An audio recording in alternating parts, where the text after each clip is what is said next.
A Mariane Pinotti, a nossa próxima palestrante, ela é consultora na Secretaria de Informação e Saúde Digital do Ministério da Saúde, e ela vai falar sobre as estratégias de saúde digital que estão transformando efetivamente os cenários da CCNTs no Brasil, e se a gente já tem resultados concretos. Mariane, passando agora o palco, o termo em inglês está vindo na minha cabeça, me desculpe. Bom, pode começar a sua apresentação. Obrigada, Dani. Queria cumprimentar a todos os panelistas aqui, colegas, mulheres e homens, agradecer o Mark pelo convite, principalmente por aceitar que eu substituísse a secretária Anistela Haddad nesse painel, né?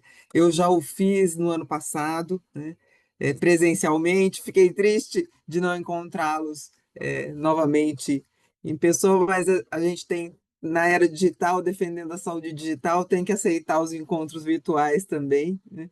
Então é um prazer. Queria me desculpar com as colegas é, de língua inglesa, por não fazer a minha palestra aqui em inglês, né?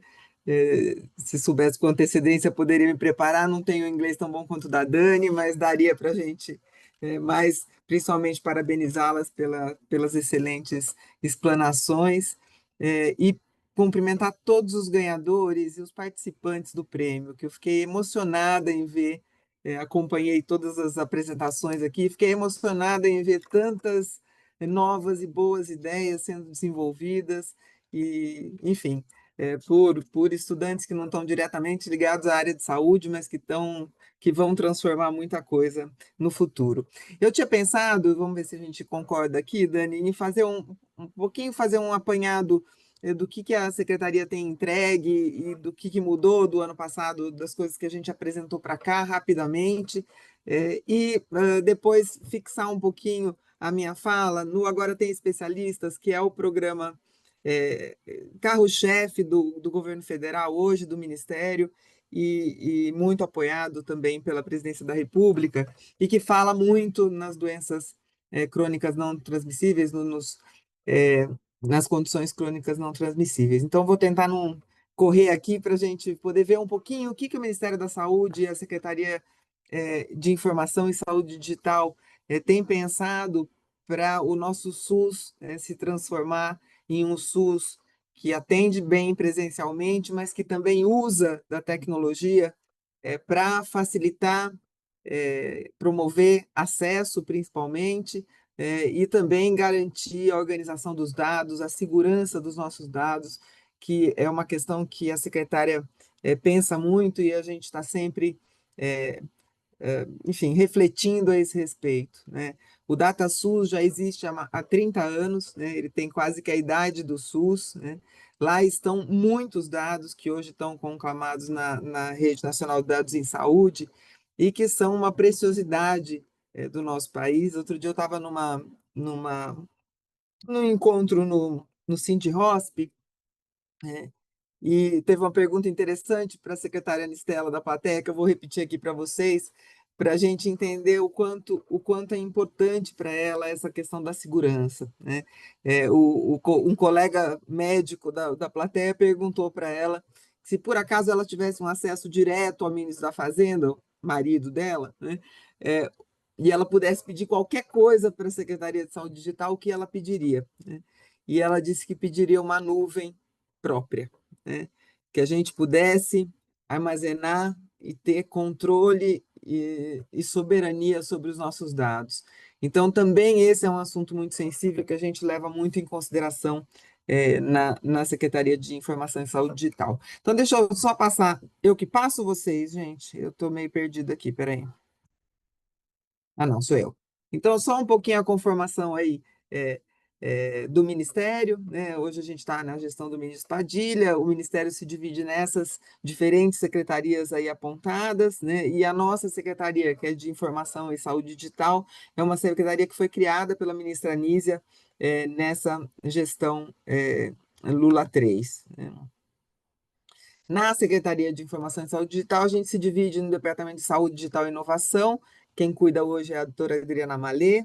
o DataSUS, né, que está sob orientação da Paula Xavier, e o DEMAS, que é o Departamento de Monitoramento, Avaliação e Informações Estratégicas em Saúde, que tem uma equipe grande também cuidando dele, com a secretária Anistela, né?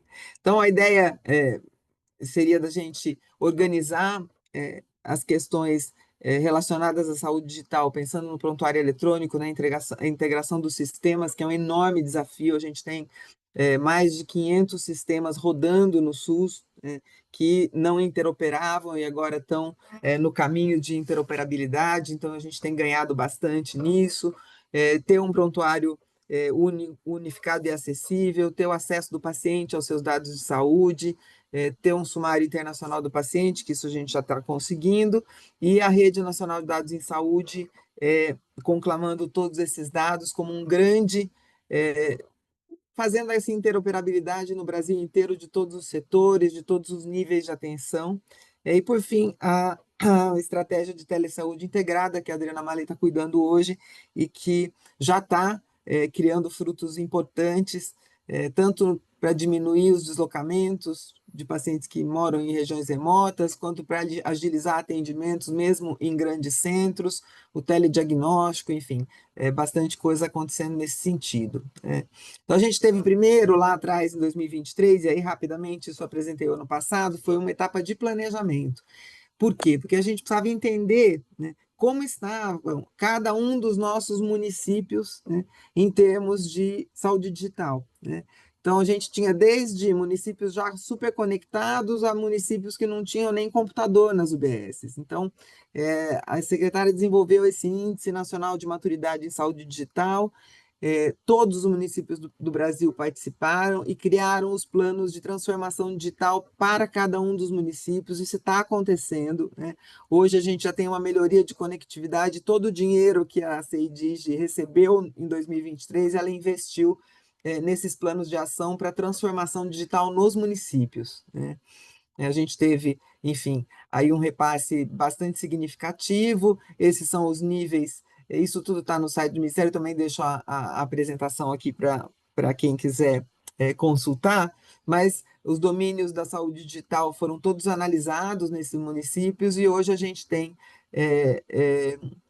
um, um estudo do problema bem feito, né? E estamos com pouco a pouco conseguindo mudar a realidade de muitos lugares que não tinham nenhuma possibilidade de conectividade e de estar nesse ambiente digital há pouco tempo. As prioridades do Ministério têm sido essas medidas urgentes, e por isso o ministro criou o programa Agora Tem Especialistas, né? E a gente vem trabalhando muito em sincronia com esse programa. Hoje, todo o Ministério dedica parte importante do trabalho, independente de ser da Secretaria de Atenção Especializada, mas dedica grande parte do trabalho a este programa que agora tem especialista. Então, desde autorizar o governo federal a prestar atendimento especializado complementar, ampliar os turnos de atendimento no público e no privado, fazer parcerias com horários ociosos no privado, novos mecanismos de oferta de exame, mais telesaúde. Nisso a gente entra fortemente com a saúde digital, e aí também na questão do controle de hipertensos, de diabéticos, de melhorar o caminho dos pacientes com câncer para diagnóstico, para tratamento, né? Tudo isso tem sido pensado também no digital, e o que facilita o acesso e a permanência desse paciente nesse processo, tanto de diagnóstico quanto de tratamento, né? Ampliar o provimento e a formação de profissionais, levar unidades móveis a lugares que a gente não tem, comunicar e monitorar o atendimento, fortalecer a atenção primária para reduzir a espera no atendimento especializado, e a governança de tudo isso, que envolve especialistas, gestores estaduais, municipais. A gente está aqui com CONAS e CONASEMS, que foram partícipes desde um primeiro momento da construção desse projeto, e que visa melhorar a qualidade de vida, fazer diagnóstico precoce, fazer promoção de saúde, e isso é um foco muito, tem um foco muito importante nas doenças crônicas não transmissíveis, né? Depois a gente tem prezado muito a nossa comunicação direta com o cidadão, que tem andado bem, né? Acho que eh, a gente pode melhorar, lógico, sempre, mas agora tem especialistas, está no decreto que a comunicação direta com o cidadão vai ser feita através do meu SUS digital, né? Ou através de e-mails, de WhatsApps e outras formas que tenham a ser definidas, mas isso está na mão da secretaria, né? Foram um total de 260 mil notificações, né, entre 30 de maio e 4 de setembro, né, com diferentes necessidades ali, ou para confirmar atendimentos, ou para, é, enfim, falar de projetos de programas de vacinação, de atendimentos pontuais, e isso deve crescer muito, e a gente tem tido um feedback bom tanto da população quanto dos profissionais de saúde sobre esse respeito, né? Os dados de regulação de todos os projetos do Agora Tem Especialistas estão na RNDS, né, na Rede Nacional de Dados de Saúde, ou seja, se comunicam diretamente com o Ministério da Saúde, estados e municípios, e isso tem sido um ganho importante para a gente em termos de dados e de programação de políticas públicas, né? Eu não sei se vocês acompanharam no começo dessa semana, tenho 5 minutos, no começo dessa semana, o anúncio do ministro sobre ações importantes no câncer, principalmente no programa de radioterapia, né? E tem sido uma experiência muito interessante trabalhar com isso, porque a radioterapia, ela, quando a gente pensa num SUS tão gigante, né, a radioterapia ela não é tão grande, né? E a necessidade de máquinas, etc., não é tão grande também, ou seja, estão sendo compradas máquinas, mas daria para organizar com um sistema relativamente simples que a gente tem construído na secretaria, vagas ociosas em aparelhos em outros estados, por exemplo, né? Então, esse programa, essa portaria, ela prevê, por exemplo, ticket alimentação e aluguel de algum local para esse paciente viajar e ficar na necessidade quando não tem realmente aparelhos perto, ou de reorientação, regionalização melhor desses casos. Então, a maioria dos pacientes pensa, eu tenho que fazer um tratamento complexo, vou para São Paulo, né? Mas às vezes tem um outro lugar mais perto, com a mesma condição que esse paciente teria em São Paulo e com menos fila. Então, toda essa organização também tem sido pensada do ponto digital, né? É, então, essa visão nacional da regulação assistencial, ela tem sido cada vez mais fortalecida dentro da secretaria, e a gente tem tido bons resultados com isso, né? Eu vou correr aqui um pouquinho, que eu só tenho 3 minutos, né? Mas só para vocês terem uma ideia, a gente hoje trabalha com a ideia de que tudo que vem de dado, de municípios, estados, do público e do privado, deve ir para esse grande setor de interoperabilidade que é a Rede Nacional de Dados em Saúde, né? A gente já conseguiu que todos os estados, exceto São Paulo e Minas Gerais, tivessem esse fluxo de envio de dados direto para a RNDS, né? Antes, tinham muitos estados que tinham um sistema próprio, por exemplo, que não conversava com o DataSUS. Então, esses dados eles iam crus para lá e tinham que ser mexidos para depois ser reinseridos no DataSUS. Isso, nesses estados que estão em verdinho aqui, já não está mais acontecendo. A gente é alimentado diretamente das informações do estado, e isso vai trazer uma velocidade, uma possibilidade de resolver ações pontuais e de programação de políticas públicas como nunca a gente teve antes no país. Então, acho que a gente tem avançado bastante nessa questão, né? Os dados da regulação assistencial, e aí por município, também estão avançando, então a gente tem ainda uns vazios, mas que a gente tem trabalhado muito e focado nesses municípios que não estão comunicando os dados ainda para a gente poder avançar nisso. Então, a Rede Nacional de Dados em Saúde é a nossa plataforma nacional de interoperabilidade, troca de dados na saúde. É um projeto que começou com a CEIDIGE e que garante até o momento a segurança dos dados. Eu digo até o momento porque a gente ainda tem a hospedagem fora, né? A gente não tem essa possibilidade de hospedagem no Brasil, e isso é uma coisa que o governo federal como um todo tem tentado desenvolver para que a gente possa ter a nossa soberania de dados garantidas em nuvens próprias, né? Então, a gente passa de um processo completamente fragmentado em 2022 para um processo já com uma integração muito interessante, né? Que é lógico que ainda não é perfeita, mas acho que nunca vai ser, mas tem avançado para que a gente chegue é, nessa possibilidade dos dados próximos à realidade, né? Porque a gente tinha uma fonte de dados grande, mas não trabalhados, com alguma dificuldade de entendimento, né? E isso cada vez mais está se tornando um processo automático na Rede Nacional de Dados de Saúde. Então, tanto o município nos informa, quanto a gente passa a informar os municípios do que está acontecendo lá, das análises que a RNDS pode já fazer e indicar processos para cada um dos municípios dos estados brasileiros, né? Então, vou pular mais rapidinho. A nossa ideia é de que o cidadão tenha no seu celular todos os seus dados e que nesse prontuário único ele possa ser acessado de qualquer lugar do Brasil, né? Para que não precise repetir exames, não precise repetir consultas, né? É o nosso grande sonho, né? Eu como médica, e seja no público, seja no privado, porque se a gente for pensar no privado também, isso existe, né? Eu tenho um paciente internado no Hospital Sírio-Libanês aqui em São Paulo, acabou meu tempo, estou terminando.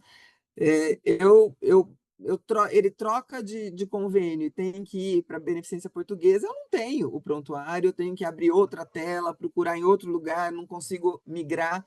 Então, isso é uma realidade no público e no privado que a gente precisa mudar, porque os dados, os exames, os prontuários são do paciente, né? Ele deve poder levar essas informações para todos os lugares. Eu acho que é isso. Tinha mais algumas citações que eu queria mostrar aqui, é, as questões de atenção integral, as funcionalidades do meu SUS digital, mas isso também está bem explicado no site do Ministério. A gente lançou recentemente o SUS Digital Gestor, acho que foi até no congresso do Conasems, né? E ele já está sendo implantado em vários municípios, unidades, para que tenha também uma homogeneidade nas questões de gestão, né? Outras parcerias com a ANS, que é fundamental para a gente recebe dados do SUS público e não recebe dados, às vezes, da saúde suplementar, por exemplo, na área de câncer, né?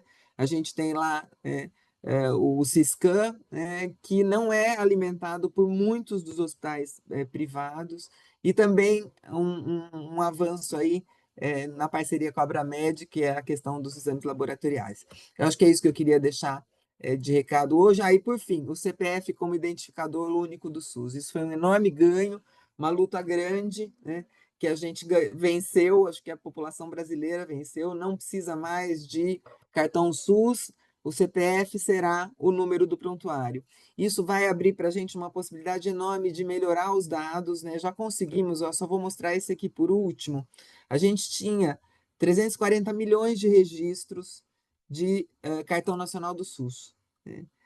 Com essa limpeza com o CPF, em pouquíssimo tempo, a gente já passou esse número para 286 milhões, ou seja, daqui a pouco a gente vai ter uma visão real mesmo de quem está lá usando o SUS, né? Porque antes abria um cartão aqui, mudava para outro estado, abria um cartão lá, ou mudava às vezes de cidade, precisava de comprovante de endereço, abria um outro cartão. Então a gente tem avançado nessas questões. Eu fico feliz de estar aqui com vocês. Parabéns de novo por esse fórum que é tão importante e fico à disposição para a gente discutir as questões que forem levantadas. Obrigada. Mariane, muito obrigada. Eu estou, assim, muito feliz de ter conhecido isso. Legal. Eu estou há muitos anos morando no Reino Unido, em Londres, então parte do que você apresentou acontece aqui. Mas muito legal ver o Brasil colocando isso em prática, com os cuidados de dividir com o paciente, né, com as pessoas, É os isso, muito usuários do sistema, que e legal, Dani. eles serem empoderados com seus dados, né, terem acesso aos seus próprios dados e o potencial que isso pode gerar em políticas públicas, em melhoria para as políticas públicas na área de saúde e em outras áreas também, né? Também, É, também essa ideia. Obrigada, impressionante. Dani. É. A gente está agora indo para a última apresentação e eu queria lembrar vocês colocarem perguntas no chat e também a gente vai ter bastante tempo para um debate legal aqui.